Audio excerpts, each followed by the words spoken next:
As a new university student, you're probably wondering, how do I succeed during my time here at UBC? As exciting as university is, students often struggle to manage time between their academic and social life. With responsibilities and commitments piling up, effective time management is as important as ever to your overall well-being. According to the Center for Teaching and Learning at Princeton University, good time management can help reduce stress levels, increase productivity, and create more room for other opportunities.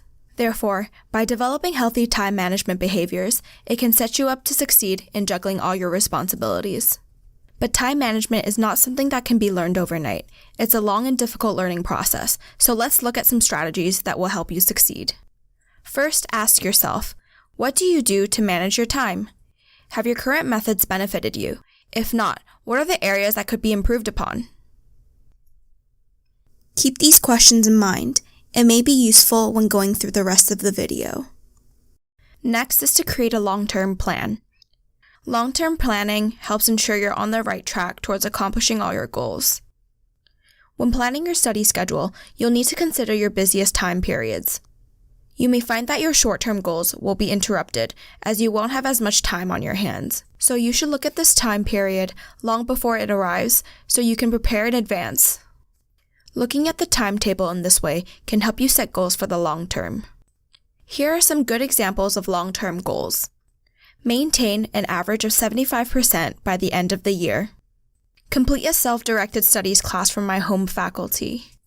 Improve my overall well-being, physically and mentally, by the end of the school year.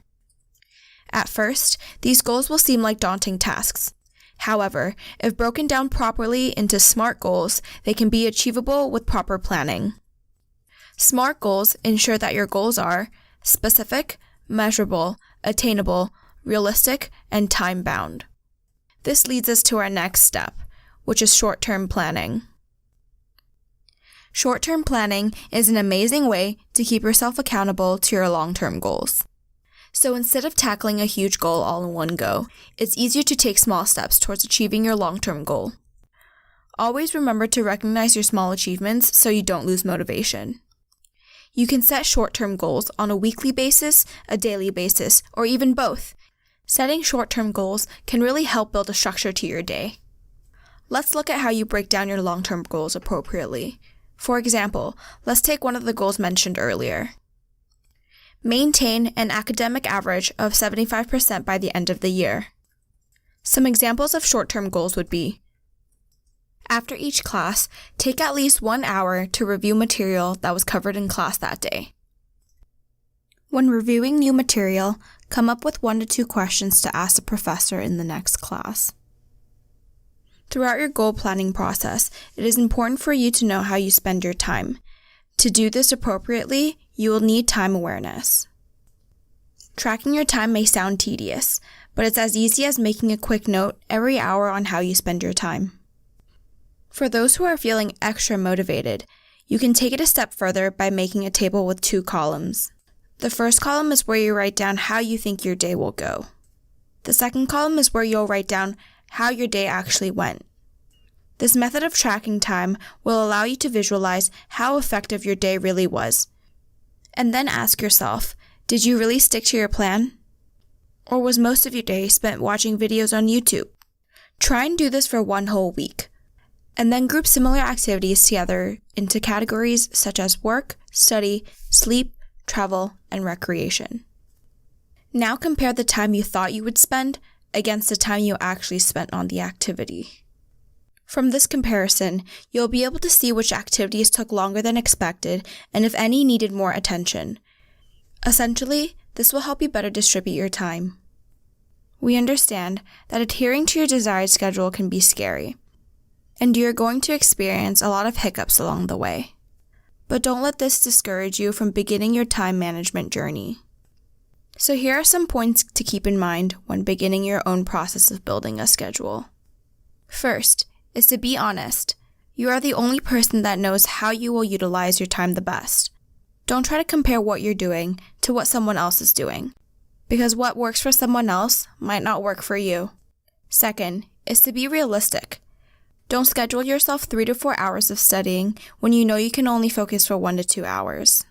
And if you know you'll be going to that party everyone's been talking about, don't schedule a study session at the same time. Third, be flexible. If your plans unexpectedly change, don't stress about it. Take note of it and do your best to make up for it later. And remember to alter your schedule to make up for the lost time. Fourth, remember to schedule in personal time.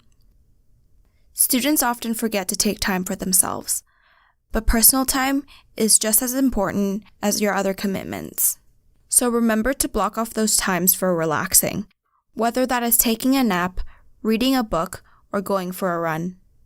Without taking time off for yourself, you're more likely to burn out and follow through with your schedule.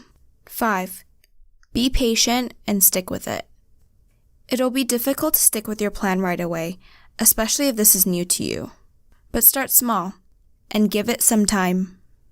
For example, start with goals like going to bed and waking up on time, then work your way to bigger tasks. And last but not least, keep in mind that there will always be events or tasks that come up unexpectedly, but be sure to remind yourself to learn from each experience. And sometimes it's okay to make mistakes. This video is one of many student toolkits created by the Chapman Learning Commons at the University of British Columbia. To learn more about ways to excel at university, take a look through the Learning Commons website at learningcommons.ubc.ca or come visit our Chapman Learning Commons help desk on the 3rd floor of the Irving K. Barber Learning Center.